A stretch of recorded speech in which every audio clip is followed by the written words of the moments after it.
का खालसा वाहिगुरू जी की फतेह. वाहिगुरू जी का खालसा वाहिगुरू जी की फतेह. So welcome back to the HKF podcast. With Maharaja's Kirpa, as everyone has seen already, we have different guests each month. With the aim to just kind of like talk about different topics that are really important and topics that we should definitely be discussing. So today, we're really blessed. We have an amazing Bhenji that's come from far, travelled down to us today. Bhenji Kulveer Kaur, Vaiguru Ji ka Khalsa, Vaiguru Ji ki Fateh. Vaiguru Ji ka Khalsa, Vaiguru Ji ki Fateh. Thank you for having me. Anji. So today's podcast is a mix of, we're going to be talking about Punjabi definitely. We feel like that's a really important topic that we don't really discuss, and we don't really kind of sit down and think about the consequences of not, understanding our Punjabi language and educating our children on that topic.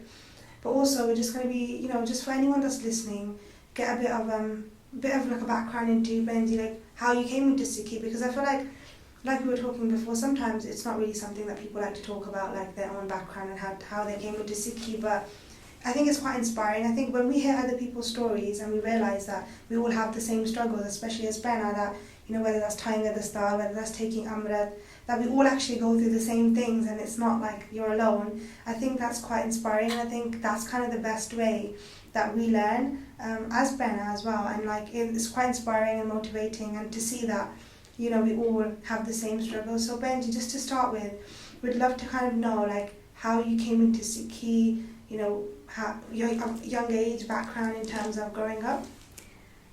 Thank you. So my story, and a lot of people again don't like to share their stories because they're quite personal, and they mean something to you. But I've recently come to realise that if we don't, nobody else, everyone feels alone. They can't connect to one another. So my journey into Sikhi has been long and short at the same time. And what I mean by that is I grew up very blessed with grandparents who were very much on the path of Sikhi. So they weren't in the early stages of their life. They came into Sikhi quite late, I'd say. My granddad was involved in quite a lot of the movement. During Jarasi, I grew up going to a lot of protests and things like that. But they always took me along. And my grandparents always took me to do sewa. So a lot of my sangat at a young age was my grandparents' age. So they'd go to Park Avenue Gurdwara, they'd do Bashai Sewa on a Thursday evening. I remember the day even. We'd go there and I'd be polishing, the shastar in front of Maharaj. I didn't know what I was doing. I just liked the fact that I got a spray and a tissue and I'd be doing it. It was fun and I enjoyed it. I didn't have clubs to have to go to after school. It was just the Guru Ghar. So we'd do that. Every Sunday I'd go with my BIBI and we'd go make prashade, and I used to do this thing where, looking back, it is obviously I feel like I was meant to wear it at the start. But at that point I used to wear this chunni and it used to get in the way and all the atta used to go on it. And so they were like, chunni piche ban liya kar. So then I used to tie it at the back and then it used to get tied and stuff and the apron used to get stuck. So I was like, just tie it on my head. So I used to get this chunni, wrap it around, tie a knot at the back and knot at the front, and then just tuck it in. And everyone was like, you look silly. I was like, I really don't care because it's annoying me. I can't go fast enough. I was like trying to compete with the older auntie. So that's what I was doing all the time, and I grew up with that. My parents were quite modern. So my dad was educated here, he went to university. So I had quite a balance growing up. But I didn't have a connect. I know that sounds really odd because I was doing a lot of seva as a kid. But I had no understanding. No one sat down to ever say, this is why you matha, this is why we're doing the seva. Here's the theory behind it. This is what Guru Sahib says. I'd go there, I'd hear the part, understood none of it. And then I'd go home and that's it. It was just routine. And it was the routine we were in as kids. Things changed when my parents moved out. So I went with my parents. We were all supposed to move together, but in the end my grandparents said, Sangat Sadi Itthe. And my parents ended up moving to a predominantly white area in Milton Keynes. And there suddenly I had freedom because no one's saying go to the Guru Ghar. The Guru Ghar wasn't open 7 days a week. They'd have one program at the end of the week and you'd be like, okay, where is everybody? From Park Avenue to that, it was very, very different. So at that point, then I was like, okay, I have a choice, and no one was at home, so I could go where I wanted, do what I wanted. My parents were quite open. When I went to uni, they were like, we don't mind if you go out to clubs and things like that. So I was going clubbing every week, wearing what I wanted, eating what I wanted, because I saw what the effect of alcohol did on people in my family. Right. But I went to dance basically. I was the Bhangra girl. Centre stage, in the Bhangra, having Bhangra nights at the Works in Kingston. That's where I was found. Every Monday night, you'd find me there. But at the same time, something was missing. I couldn't quite figure out what. So I joined the Sikh Society. And there, I got so much love from the BIBI there. Like, I was like, oh, this is what I was missing. I didn't know what it was. And then when they were explaining things about Sikhi, I was like, oh, why did I never know this? Like, I was the kid who was always at the Guru Ghat, but I didn't get why we did that. And why have I never questioned this? And it just really threw me, because I thought I was quite Sikh and a proud Sikh. And so when I finally started delving into it, then came the situation of conflict. Because in my mind, I felt at home in the Sikh Society, but all my friends were going to the club. So I'd go Wednesday every day to Sikh Society, and Monday every week to the club. And it got to the point where I was like, I don't feel comfortable going to the club anymore. This doesn't feel as fun as it used to. But again, in my mind, I was like, no. And you know when Gurbani talks about Dubda and Dwed, having that duality, I really was in that moment of duality.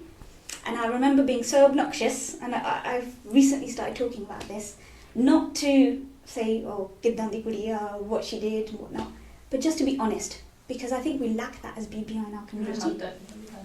So I remember at one point I said, God, just give me a sign. If you really exist, give me a sign. I was that obnoxious, I questioned Maharaj. That week at Sikh Society, they'd done a Kirtan Darbar recently. They'd given out CDs. So I had this CD of Kirtan that I'd been listening to. And that week at Sikh Society, they talked about Baitaru Singh and the importance of gas. And I was like, I've seen this picture on the Gurdwara wall all the time. I knew the Sakhi, but it hadn't meant anything to me. So anyway, this story about Baitaru Singh, this Sakhi. The next Monday, went to the club, and those were the days where people could smoke in clubs still. And I had loads of hairspray and I was dancing away, doing my bhangra, doing my thing, and somebody behind me was smoking and my hair set on fire. And then I was like, why are you hitting me? They're like, you're on fire. And they started patting me down. And I was like, okay, so I went and sat in the corner. I was like, well, I asked for a sign. I got a sign. And kind of sat there for a moment, just like, okay, do I get up and go dance again? Do I leave? All my friends are here. We had a pact that we never left anyone alone. Okay. If we went home with who we went to the club with. And my parents were one of the few who knew. All my other friends used to keep it secret, but my family knew where I was. My parents did anyway, so they used to say, when you get home, text us so we know you're home safe. I was living out in halls at the time. And so I was like, okay, should I just go home and just tell my parents I've gone home early? And I was like, no, let's it up. It's not a sign. And I convinced myself it wasn't a sign, even though, look, by Taru Singh and then my case. I got up and started dancing, and I swear, all I could hear with the beat of the music was by Taru Singh. And I felt so bad, and I never went back. I had a birthday planned out, and I just decided that wasn't for me anymore.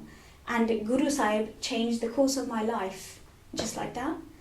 And then I remember a struggle. I'm sorry, I'm talking a lot, but the life story took this path, and this is what Guru Sahib did. When it got to the point where I thought, okay, I think maybe Amrit is the next step. I started keeping my gaze and things like that, and my parents were a bit anti it. I'll be honest, and I'm sure they don't mind me saying, but they were like, how are you going to get married? You're going to have gaze on your face. Why don't you do laser? Do laser and then it'll be fine. And I was like, but that defeats the point of it. Like, if I'm going to do this, I need to be honest, because, I might be cheating the rest of the world, but Guru Sahib knows. Guru Sahib knows. So I was like, okay, laser is not an option for me. So I was like, okay, going to keep my gaze, going to see if I can do this. And my parents were like, you're going to change your mind in a year, then you're going to go back on it, and that's bad. Why do you wait a year? And I was like, you know what, no. The kitsch is happening now. Like, I don't want to disrespect my parents, but at the same time, I really want to do this. And I remember having this feeling and knowing my parents were a bit hesitant. and talking to my granddad and saying, I want to take Amrit. And he's like, Amma pain of the seal? And I was like, no. He goes, if you haven't got the courage to tell them, you don't have the courage to do this. You have to tell them. I was like, okay. And in retrospect, and again, I don't know if I should share this, but I'll do it. Baba Thakur Singh Ji had once told my parents to take Amrit, and they had said no to Babaji. And I ended up, without knowing that, taking or being blessed with Amrit at Baba Thakur Singh Ji's Barsi. And my granddad told me that. And I was like, look how things work out, you know? It was meant to be. But that, so that Barsi Smagam was happening in Milton Keynes for the first time in this predominantly white area where the newly Gurdwara had been built. And I was like, they're coming to me. Like, why would a Barsi come to this white area? Like, and I felt like it was meant for me. That Amrit Sajjad was meant for me. And I couldn't drive at that point. And I remember the morning getting up, doing my Kesi Ishnan, and thinking, okay, I'm going to do it. And the night before, actually, because my granddad had said I had to tell my parents. My mum was doing sewa, doing lingar, and I went up to her and I was like, if I tell her here, in front of all these BBs, she can't say nothing. So I went up behind her, I was like, I'm taking Amrit tomorrow, and I walked around the table and off I went. And that was it. I was like, well, granddad said I had to tell her, so I told her. And as a parent, and now as a mother, that wasn't a very nice thing to do with me. But as a kid, or as a teenager, I just did what I was told. I was like, well, I've done it, you know. The next morning I got up, did my Kesi now and got ready, and I couldn't drive. The Gurdwara was about an hour walk away or a 5-minute car ride away, because that's how Milton Keynes, if anyone knows Milton Keynes, it's all just roundabouts. I was like, okay, so I was like getting ready to go downstairs, and my parents called me into the office, and they literally just said, don't do it. And I cried, they cried, and I was like, I have to do this. And they're like, we're not going to take you to the Guru Ghar. And I was like, what am I going to do? And my mum had invited 2 random BBs. To this day, I don't know who these BBs are. They were from Birmingham, up north somewhere. And they were staying at our house because they needed a place to stay for the Smagam. And I saw them getting in their car, and I was like, are you going to the Guru Ghar? They're like, yeah. So I jumped in their car.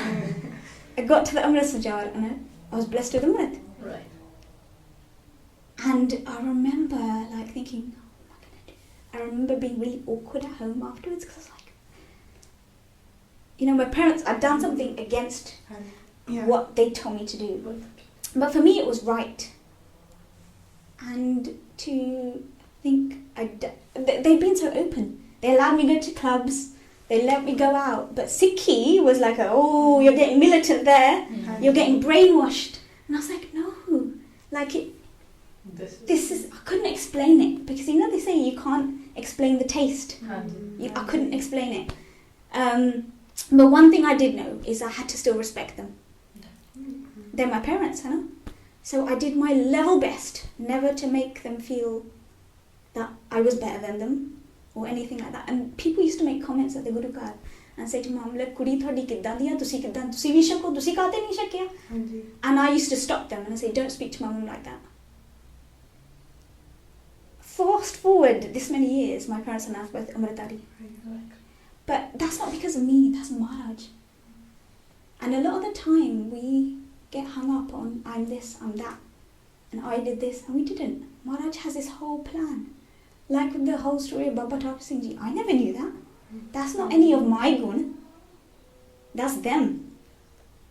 And we don't share these kind of stories because we think people are going to think this of me or that of me, but actually we have a lot to share, Bibia, and we should talk to each other and share with each other.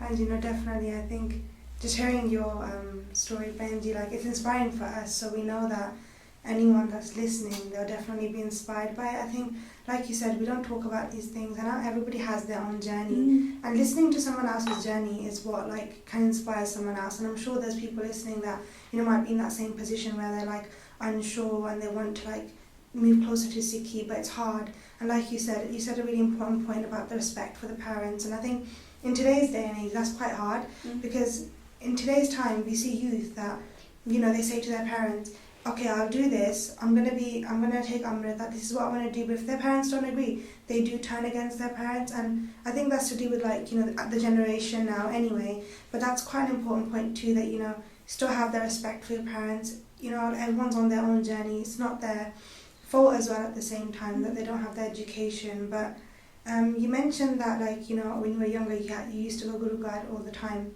and that's a really big important factor in a child's life. I think sometimes when you're growing up you get forced to go Gurukar. When we talk about going to classes as well, a lot of the kids, they'll be like, oh, we got forced to come, we don't like coming. But later on in life, as you mentioned, it does, you do remember that. It stays with you and you carry it with you into your life. I mean, I remember being forced to go to Punjabi school. And my teacher used to sit knitting with her cup of chai, and she had her feet on the table, this auntie, and that's how she taught the class. And I was just like, I don't mind being here. She doesn't want to be here. I don't want to be here. Why are we here? But that skill set, and I ended up doing a Punjabi GCSE, got to that level, and then I was like, you're not forcing me to do A level. But looking back, that was my parents telling me I had to go.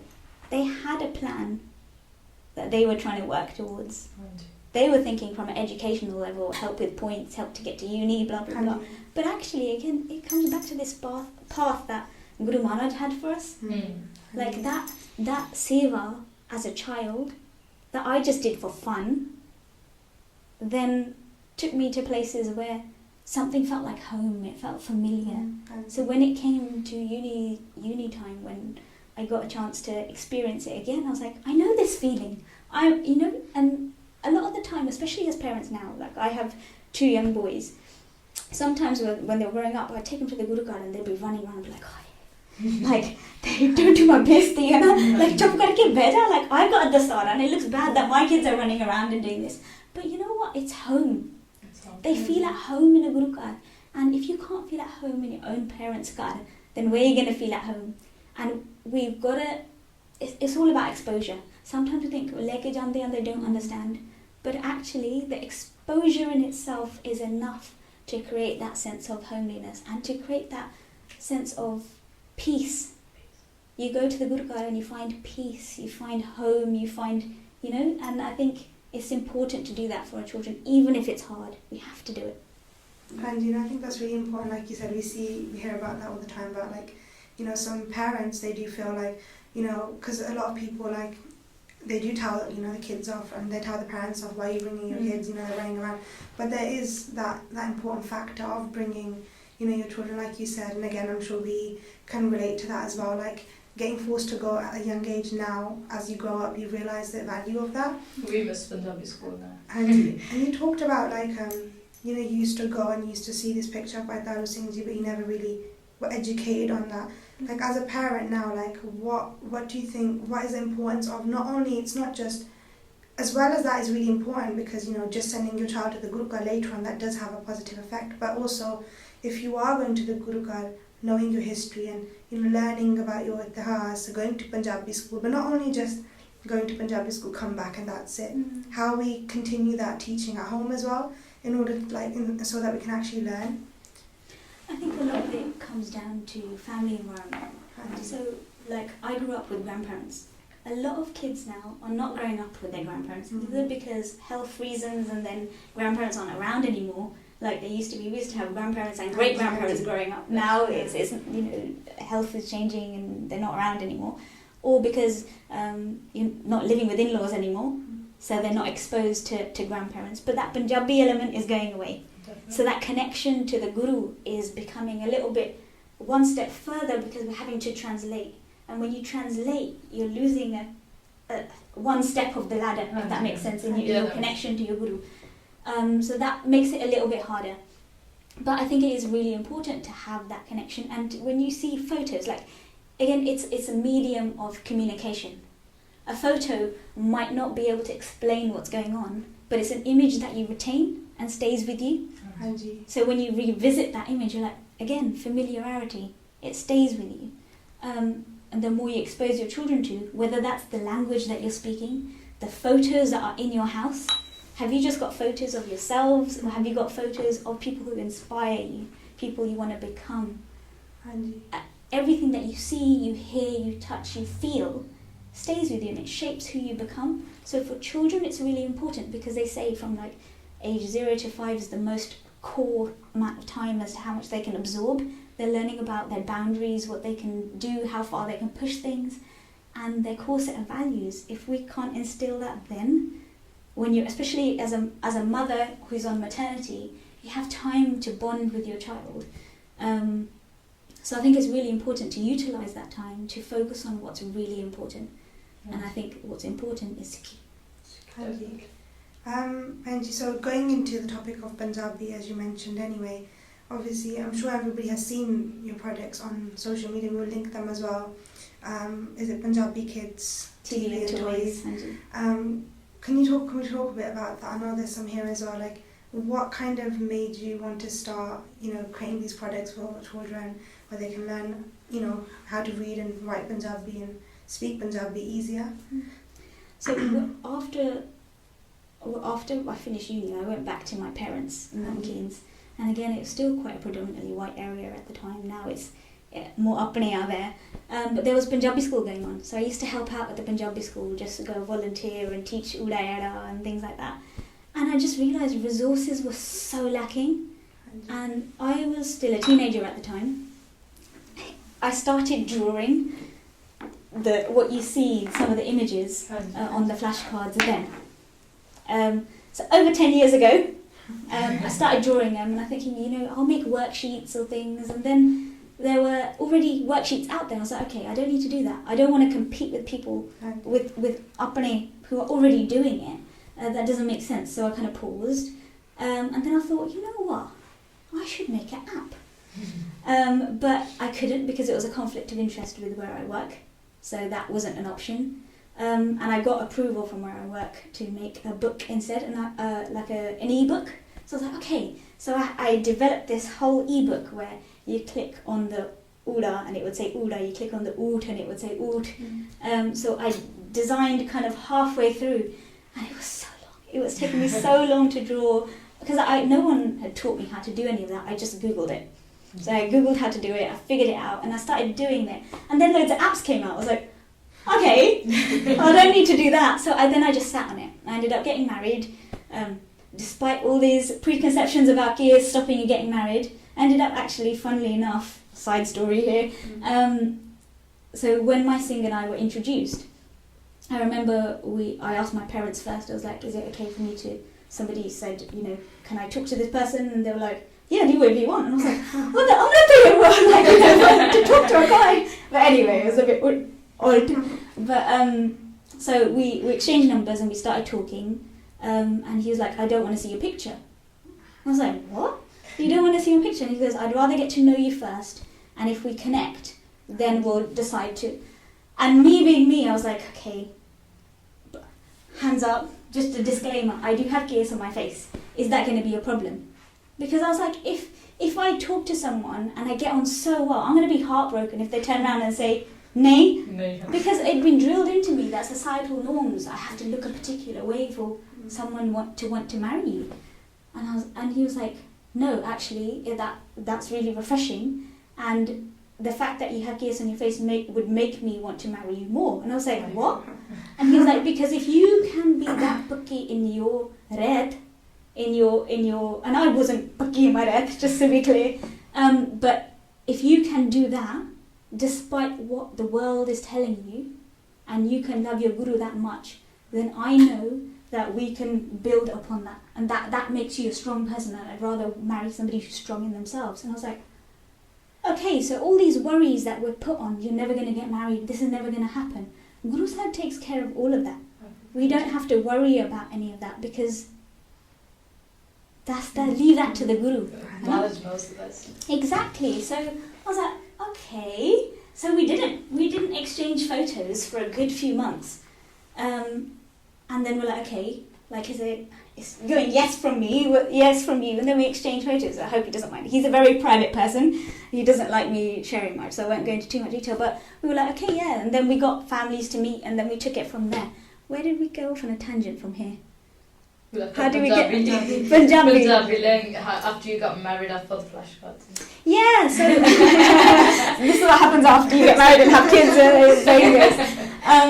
No, so when I got married, and then I had kids after a year, first one, 2 years later I had another kid, and it was just, life got busy.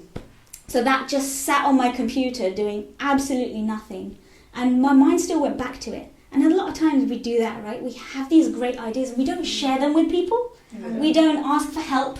We just sit there thinking, oh, I wonder if someone should do this. Someone will do it. And I kept thinking someone will do something with and progress Punjabi and Gurumukhi and for children and things like that. But it never really materialised. And then lockdown happened.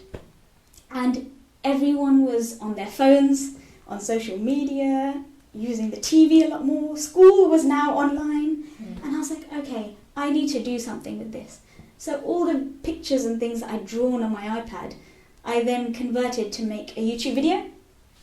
And I was like, it will help my kids, because my eldest by that point was about 3 or 4, and he only spoke Punjabi.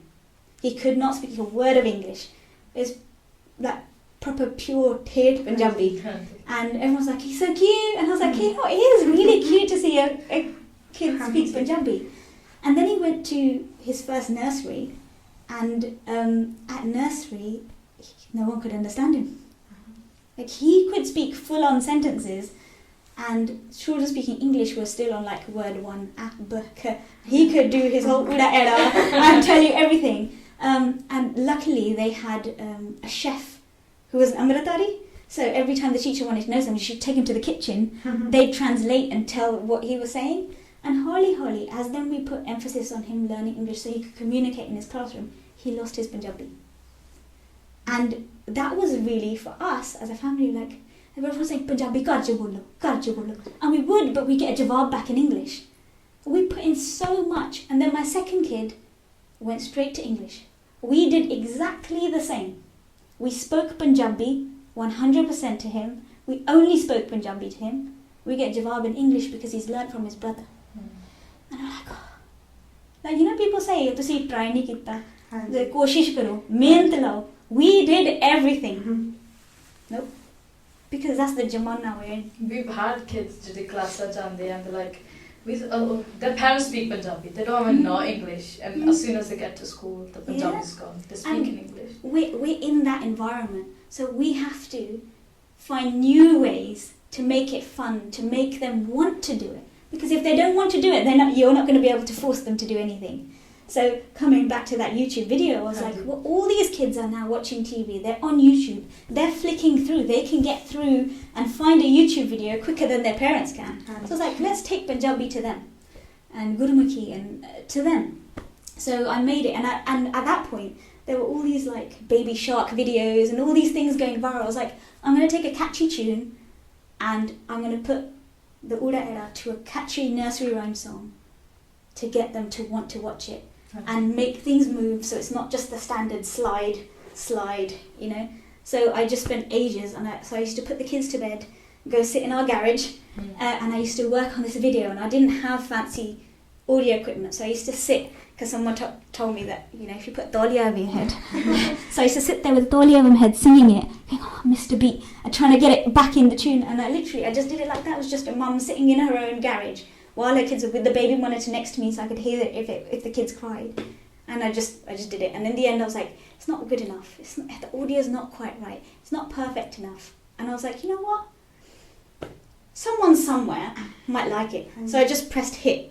And I think we've got like 60k views on it now, because I think it's helping. And this is the thing, again, we put ourselves like, it has to be to this level to be out there. I'm sure you guys know, with editing and stuff, you have these expectations of where you expect to be able to reach quality-wise.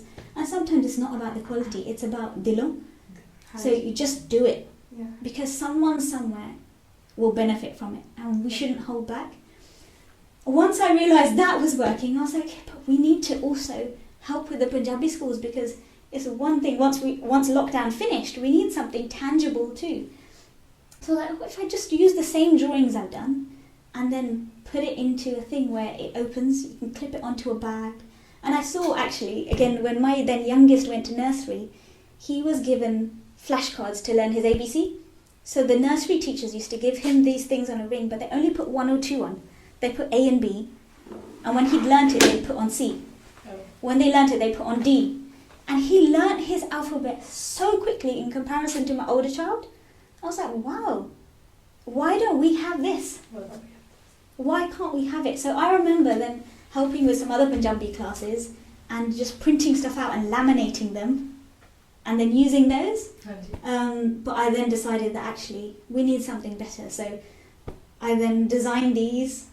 They're very good, and we saw them yesterday. Yeah, I had them made in China. And it was really important to me to keep the cost low, but also to be like forestry certified, so it's FSC wood, so it's better for the environment. That was important to me. So, and then I realised the minimum order quantities to make something like that is very high. You have to like make thousands of them for it to be at a price that you could then not overcharge end user. Because I was like, if we want to make Gurmukhi accessible, we can't overprice it. We can't be looking to make this much profit, so I'm going to sell it for this much, So I was like, it's going to have to be go big or go home. I'm going to have to order loads so I can then keep the unit cost price low, so that then it can actually serve the month in a way. So I saved up and I saved up and I saved up, and I had like a share plan with my work. And I kept that money completely separate till I had enough to do it. So then, I managed to get by. But then loads of hurdles as well. As women, again, we don't really have a network of entrepreneurs we can reach out to say, how do you do this? And then we don't feel comfortable reaching out to the Singhs who've already done it. Because like, I'm a BIBI, you're a Singh. I shouldn't just reach out to you and say, hey, can you help me do this? I don't know you, but... So I figured it all out, really, on YouTube. I just and YouTubing things and Googling things like what are the requirements, legal requirements for a toy? How do I get it safety tested? So I went through all the safety testing and all that certification, then figured out how to package it, how to get a barcode on it. So literally it was just me. I just did all that, figured it all out, and then ended up with the end product. And now Maharaj Kripa, we're able to then supply Punjabi schools, we're able to supply Sikh charities at a much lower cost, and then everybody sells it at the same price, and if they then sell it, they keep a cut. So then not only are we serving the month, but we're also helping the charities because they get to keep a cut of it as well. That's amazing. And Bhenji, like you were saying that you spent so many hours on this, and question came to mind was that obviously, like you said, after marriage, kids and busy life, like what was that point that you realised that, Punjabi in our children, or like there's something that needs to be done, because everyone's living their life, right? And everyone's, as you know already, everyone's very focused on their own families and life, like save your own kids and that's enough. Yeah. But to go out of your way, like you said, spend so much time on this, and money as well must have taken a lot. To bring this to everyone, and so that we have access to it. Like, what was that point that you realised that actually, if we don't do something now, the future of Punjabi and within our kids and the youth is not going to be the same as it was maybe like 10 years ago? Honestly, I just kept thinking someone else would do it. Someone else would do it. Someone else would do it. Someone else. And when nobody did, I sat on it for 10 years doing nothing, and I was like, why is nobody doing it? And then, I can't remember who it was, somebody made a comment to me, like, why don't you do it? What's stopping you? You're saying, women want equality, and so why is a woman not stepping up and doing it then? You got all the ideas, you've done the drawings, Karla. And I was like, okay, maybe I should. So I started doing it, and even then I was thinking, someone will do it before, because someone made the app before me, someone made the thing before me, someone will make, and nobody ever did. I think we do that a lot as well. We talk ourselves down, and we think we're not capable of something, and we have this imposter syndrome of thinking, I'm not worthy of that, that's not me, I can't achieve that. And we can, like Guru Sahib is with us, and I think motivation factor is seeing how it was with my kids. Knowing that you could do it all right, and still, because we're living in a different time, we're living in a different community, And so we have to make things accessible and fun for children. Doing the same Punjabi class with your DHAN isn't going to work anymore. It doesn't work. It doesn't work. You have to, we're bringing in Play-Doh and stuff. And but we actually figured out that because of the lamination I ended up using, you can actually draw on them and dry wipe them as well. Okay. So now we started using them in our classes for like writing techniques as well. But turning them into games and using them as like snap cards or things like that is, we have to think of alternative ways of teaching. If you look at teaching now, it's not the same as how it was before. Teachers are using different methods, more internet-based. They're doing VR in my kids' school at the moment. And I'm like, wow. Like, we need to catch up. Yeah. And this is still like way back to, in comparison, ABC was on this like years ago. So I was like, we need to catch up as a bunch. And I realised that we can't wait for the men to do it. The BIBI have to step up. that on all fronts, not just like toy design, whether it's to do with Parchar, getting involved in your gurukas and speaking up and taking the mic. Like, if you'd asked me 10 years ago, I'd be like, no, I want to sing and doing a podcast with somebody. But we have to. Like, even sharing stories, we have to be able to be open enough, because it's not good enough just to say, I'm going to save my own parwar. We have to be looking at the Panth as a whole. We have to be a collective. We need to learn that parwar, our Panth is our parwar. 100%. Because people are like, okay, these are my children, my DNA, that's it. It's quite upsetting as well sometimes, because sometimes they're like, okay, I'm going to say this about this kid, and that kid can go anywhere else. Just don't come to this guru because they've done this to my kid. And it's quite upsetting. Like, we should grow together as well. Yeah, as well. I think, unfortunately, we pull each other down a lot. And I think even if you don't get on with somebody, you don't have to go around bad-mouthing them. I think it's okay if you don't like someone and you still like something within them. ਉਹਨਾਂ ਦੇ ਗੁਣ ਗਾਓ for what they're doing right. And we prop each other up, because who knows how they might turn out 10 years down the line. And we should be encouraging each other. 100%. Your background story, how you came in Sikhi was not expected, I'll be honest with you. It doesn't, when you see someone, you expect them to be like, okay, they were in Sikhi from young age and they probably had Amrit early. Like, when I saw you the first time, I was like that, but then when you told your background story, we can familiarize a lot. I think like a lot of people, when they see like BIBI with a dastar, or in Sikhi, we always assume that it must have been easy for them because they're there already and we're not. So those people that, like, anyone who's listening that feels like, I want to be, I want to take Amrit, I want to keep my case, I want to, wear the star. But when they see, like, people that are doing that, they might assume that it must have been picture perfect, that's why they're there. But it's always about, like you said, taking that one step, and it's not actually that hard, in the sense that when we go back in history and see how much qurbaniya that, these shaheeds Singh had to give for us to be here today, it's not that hard. It's easy for us. It is hard in the sense that, we're living in a world where there's judgment, and it's, like you said, we put each other down ourselves. No one from the outside comes and tells us that, you shouldn't be looking this way. It's our upbringing. But like you said, when we talk about Punjabi as well, like, for anyone that's listening, like, it's quite easy talking about, these flashcards, but, like, where do we start? Like, for someone that wants to start, or maybe, there's a family that they want to, introduce it to their kids, where do they start? Like, what's the first step they could do? Because, like you said, we all go to Punjabi schools. I think everyone's kids go there, but in terms of, like, starting point, what would you say? I think age is a determining factor. So kids get them in Punjabi school. My kids have now started reconnecting with Punjabi through Punjabi schools. So for them, the medium wasn't me that they needed. They needed to be surrounded by other kids who are doing the same thing. They think it's cool. So they go to Punjabi school. They have fun. They have games. They have breaks, and they play together. So having that sangat, doing it in sangat group, was so much more powerful than me doing it at home. The sangat at home wasn't enough for that. It had to be out there. So where you're exposing your children to makes a massive difference. But even as adults, there's so many of us who didn't get exposed to Gurmukhi. So there are starting points. There are classes, online classes you can take. People say, I don't have time. Now you can do it from your comfort of your own home. There are so many online classes you can take. Santhya is important. I'd say if you're an adult and you're interested in Sikhi, don't go just from the Punjabi route. start Asantya. ਹਾਂਜੀ Because when you have a Punjabi school approach, it isn't always the same as Asantya. If you start a Moharni, your Uda Era from that perspective, it will help you 10 times more. Because your purpose for doing it is to get closer to your Guru. ਹਾਂਜੀ And then you have a drive for it. Then it's not a case of, oh, it's just a language.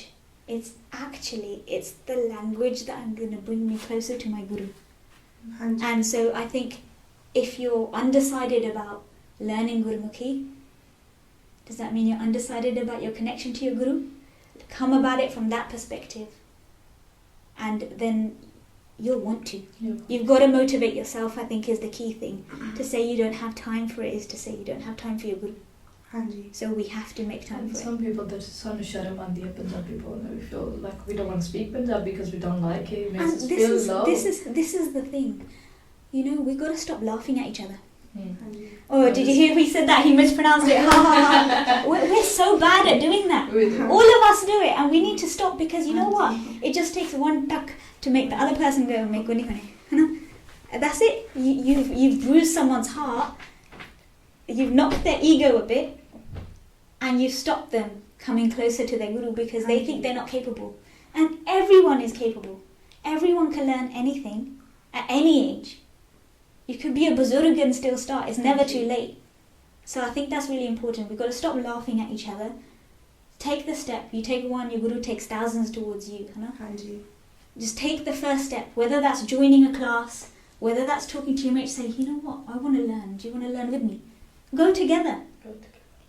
Find out in your local Guru Guard when the classes are happening. Ask, are there adult classes? Go with your kid. Yeah. I've seen people come to Santhya in Slough for their kid.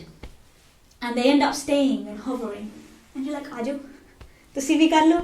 They're like, oh, can I? Like, yeah, you can. And we used to start everybody off the same. I've had adults sit in my toddler class and I know they want to learn. They're too shy to say, I've asked. They say, no, no, no, no. So I change my tone and I teach and I add in bits so they can overhear. Because it's not a shy topic. Actually, it's a beautiful thing. It's a beautiful thing and we've got to stop shying away from it. If you want to do it, do it. The only person who's stopping you is you.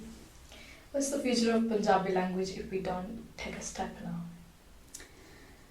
It's already fizzling out, isn't it? If we look at generation upon generation upon generation, even now we're talking English, you know? Well, but we have to because we need to be able to reach the people who aren't already... If we're preaching to the already preached, we're not helping. We have to get out there into the community to say, Ajo, Sikho. ਹਾਂਜੀ And it's not just us. We're not anybody special. You know that if someone learns Spanish and they do a Spanish GCSE, they don't go around, oh, I can speak Spanish and you can't. ਹਾਂਜੀ It's an additional skill that you have, but it's more than a skill for us. So I think generation-wise, especially if you're not living with in-laws who perhaps might speak Punjabi and the older generation, that disconnect, I think that needs repairing as well. If we can repair that relationship with the older generation, get them to babysit the kids and say, and this is another thing actually, I see so many people before used to say, you know, Punjabi bol, Bibi naal. Punjabi bol, Bibi naal. Bibi no English nahi aandi. Now we're hearing, Bibi, English bol. That's true. You know, we need to stop doing that. Utilize their resource. They are a resource. You know, we need to... And I was thinking about this at Guru Gardens as well. Like, wouldn't it be amazing if Guru Gardens had nurseries attached?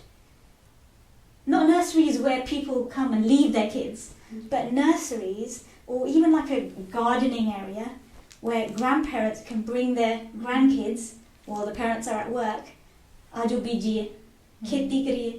And they teach them, they speak in Punjabi. Like, in my head, that's such a wicked vision. ਹਾਂਜੀ So, otherwise, like, people say, oh, you're going to go with your BB today, she's going to look after you, and they sit home, they watch TV. ਹਾਂਜੀ That's how BB's looking after him, she's going to put him in front of the TV. Imagine if she could go to the Guru Ghar, which is what she wants to do anyway, you know? She could take a child with her, they have a safe space to play, grow at the Guru Ghar. That would be amazing. ਹਾਂਜੀ But I think, again, with these male-dominated committees that we have these days, there aren't enough BB voices stepping forward with these ideas saying, hey, that's a great idea, because you're bridging that disconnect. You're bringing in that Punjabi link, because it does grow from home. It does grow from home. I think, like you said, Punjabi is not just like a skill. Don't just see it as like, you know, an addition to your CV, as like a lot of people do. Oh, just get the GCSE, get the qualification. But it's like more than that. It's like a part of our history. It is our history, you know, Punjabi, the language itself. When we go back to like, you know, the times of our gurus, Punjabi was like our ajadi. Punjabi was given to us by Guru Angad Dev Ji Maharaj, established as our language, so that we could have that freedom, that we could have our own identity. And let's not like, you know, lose our identity thinking it's like a second thing, you know. Our first language is English or wherever we are. That's what it's kind of seen. Punjabi is like a Saturday school type thing, you know. Go Saturday school is the second thing, not like our first main priority. So I think, Bhenji, hearing, you know, you talk about Punjabi, about these products, and firstly we hope that everybody goes and definitely gets them and purchase them, because it's really important that we do waste a lot of money on other things, and you know, we can give our kids everything they want, but these are the things that we should have in our house. And again, I think hearing your journey into Sikhi, that was really inspiring as well, because like we said, you know, we all think it's picture perfect. When we actually sit and do vichar, we realize that actually everybody has the same struggles, and but the end point, there is like, you know, there is a way through it. It's not like it's all end. And so I think that's really inspiring, and I think anyone that's listening, we hope that, you know, on that journey point they learn something, and that if they want to take that step towards Maharaj, that they should definitely do it. And when we talk about Punjabi, we hope that, you know, we all kind of start these conversations within our house, whether that's, you know, the importance of Punjabi within yourselves or your children, because like you said, the future, we're kind of losing that, and in the future 5-10 years, Punjabi won't even be seen as like a normal thing. It'll be seen as like, you know, an ancient language that, you know, we used to. Who's going to be doing part at the Gurudwara? How can we be doing part? And our pronunciation will be all wrong, which means the meanings change. It's so important to get it right. And actually, that's one of the reasons I didn't put English on the flashcards, because we're so now, we look at even Punjabi schools, that's what's happening. We're going, oot. That's true. Oot. You know, Arak. And we're doing it based on this English frameworks of phonics. And that doesn't work, because Gurumukhi has sounds in it, rolls of the tongue, that don't exist in the English language. So that's why it's important to listen, and you can't listen if you're not around somebody who already speaks Punjabi. That's true. Like, you know, parents now have started speaking English. Like only our grandparents, or tak Punjabi hone se de rok gayi hai. Agu jaake je assi na Punjabi sikhi use karna hai from in future. And it's not only like the parents as well, like an individual person, like the children and the youth. It's our own responsibility to, you know, make sure we, you know, learn this as well, because like you said, like you can try as much as you want at home, but once they go to school, it's impossible that they won't, you know, learn these things. So it's really important that, you know, we do make sure that we value Punjabi and, you know, start these topics at home, and realize that if we don't do something now, in the next 5-10 years, it's going to be quite difficult. They are trying to end Punjabi, because Punjabi is our root. They are trying to end our That's what it comes down to. And if we don't know our ma, then it's really important that we take that step to do that, because no one else is going to do it for us. Definitely. And so, Bhenji, obviously, thank you so much for coming today and sitting with us, because we learned a lot, and we hope everyone listening has definitely learned a lot. I mean, we could sit here for hours and talk to you, Bhenji, and hear your stories, but, you know, we hope everyone's taken something away, and we hope Maharaj does get up and you continue to bring out these products, and we'll be looking forward to see what's coming next. But again, we hope everyone enjoyed the podcast today, learned something new, and definitely share it with other people so that they learn something as well. So on that note, we'll do Fateh. Right.